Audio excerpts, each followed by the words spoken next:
UPSC की तैयारी, ये नाम सुनते ही जो सबसे पहला और सबसे बड़ा सवाल दिमाग में आता है वो है आखिर शुरू कहाँ से करें।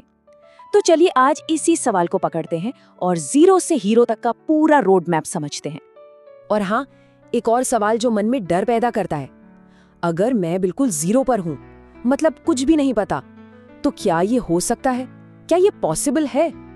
तो इसका जवाब है एक बड़ा सा यस। जी हाँ, बिल्कुल मुमकिन है। जीरो से शुरू करके भी लोग ऑल इंडिया रैंक 1 तक पहुंचे हैं। शर्त बस एक है, आपकी स्ट्रैटेजी, आपका प्लान सही होना चाहिए।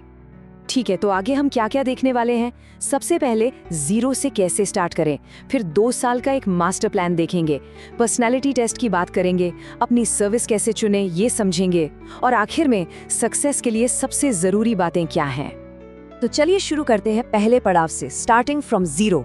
और एक बात साफ कर दूं, ये सफर किताबों से नहीं बल्कि एक सही माइंडसेट बनाने से शुरू होता है। ये सबसे पहला और सबसे जरूरी कदम है।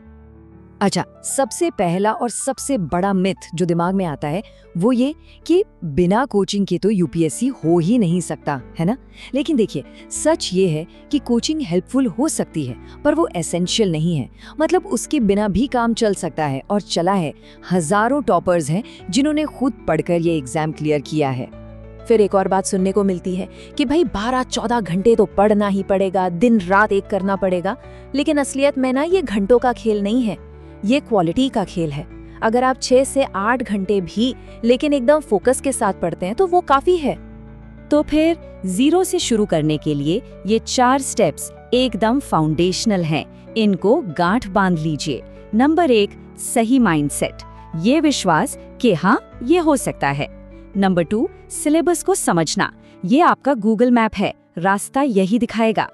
तीसरा, पुराने पेपर्स को एनालाइज करना, इससे पता चलता है कि यूपीएससी असल में चाहता क्या है।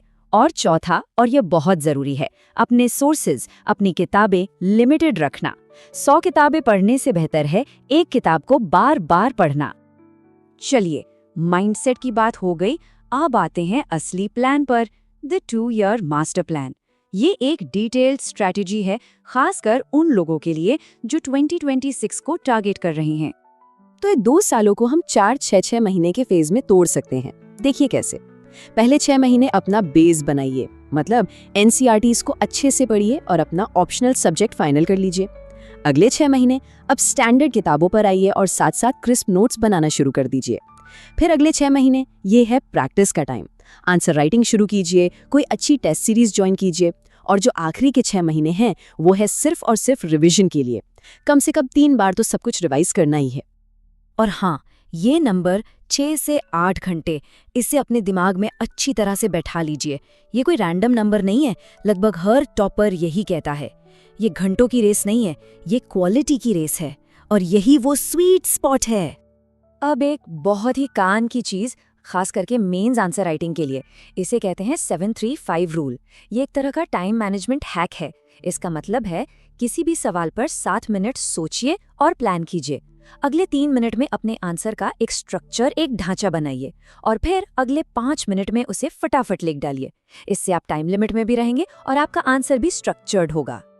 प्रीलिम्स हो गया, मेंस हो गया, अब आता है आखिरी और सबसे crucial stage, the personality test. और नाम से ही साफ है, ये नॉलेज का टेस्ट नहीं, ये पर्सनालिटी का टेस्ट है।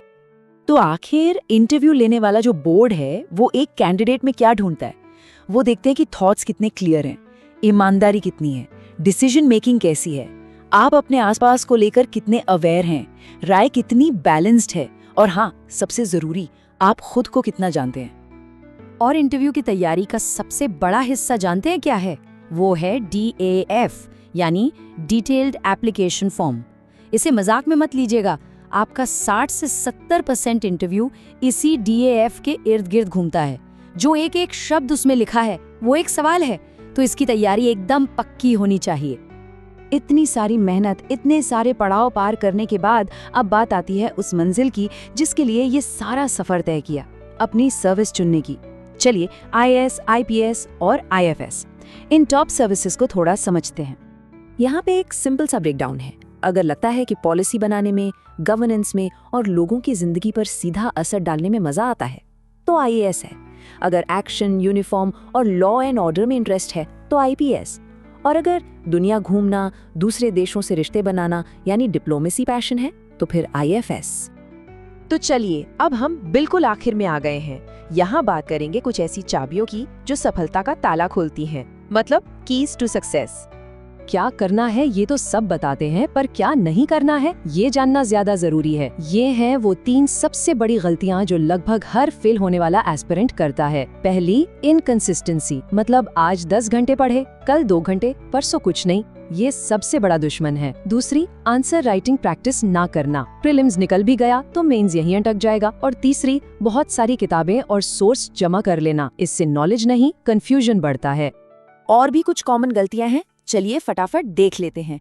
घंटों तक सिर्फ न्यूज़पेपर ही पढ़ते रहना, इतने डिटेल नोट्स बनाना कि वो खुद एक किताब बन जाए, मॉक टेस्ट देने से डरना, पिछले सालों के पेपर्स को भावी ना देना, सोशल मीडिया के जाल में फंस जाना, रिवीजन को टालते रहना और महीनों तक बस बेस्ट कोचिंग ढूंढते रहना। तो एक बात हमेशा याद रखनी है, यूपीएससी एक दिन का खेल नहीं है, ये एक मैराथन है। आप इसे एक दिन में नहीं जीत सकते, लेकिन हर रोज थोड़ा थोड़ा जीतकर एक दिन इसे जरूर जीत सकते हैं।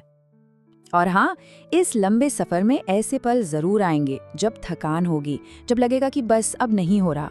उस पल में बस एक बार ये याद कर लेना कि ये सब शुरू क्यों किया था, वो क्यों ही आगे लेकर जाएगा। एक बात और जो थोड़ी कड़वी है पर सच है, इस एग्जाम में सफलता की कोई गारंटी नहीं है, लेकिन अगर हार मान ली तो असफलता की गारंटी पक्की है। तो आखिर में बस इतना ही कि यूपीएससी हिम्मत वालों का इम्तिहान है, वो लोग जो डरते नहीं हैं, बस चलते रहते हैं।